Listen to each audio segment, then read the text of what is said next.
I am Tristan, and this is, My name is MinJae. and we're going to explain to you how to do a chemistry problem. The problem is ozone, which is O3, reacts with nitric oxide, which is NO, discharged from jet planes to form oxygen gas and nitrogen dioxide.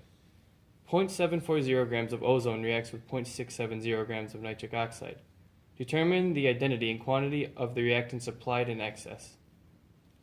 First, we write what we know, like 0.74 grams of O3 plus 0.67 grams of NO reacted to O2 plus NO2.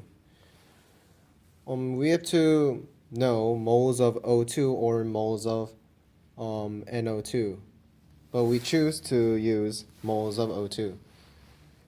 First of all, for O3, which is 0.740 grams of O3, we divide it by molar mass of O3, which is multiplied by 1 mole over 48 gram, which is 0.015 moles of O3.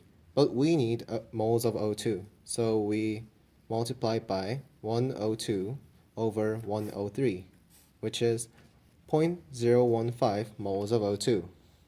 Same as NO, which is 0.670 grams of NO divided by molar mass of NO, which is multiplied by 1 mole over 30 gram, equals to 0.022 moles of NO.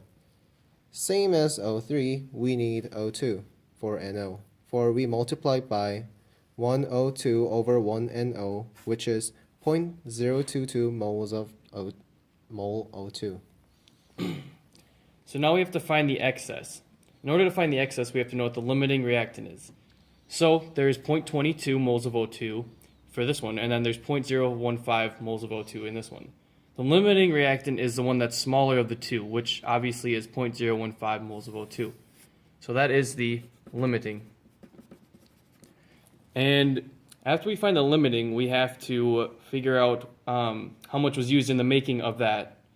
So we take 0.015 moles of O2 and multiply that by 1 NO over 1 O2.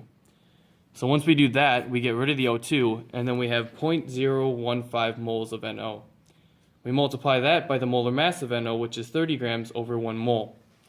Once we multiply that, we lose the moles, and we make that into 0.45 grams of NO. So the 0.45 grams of NO, like I stated before, is what we use in the making of 0.015 moles of O2. What we do is we take 0.45 grams of NO and subtract that by 0.670, and we end up getting 0.22, which is the excess NO. And that's the answer.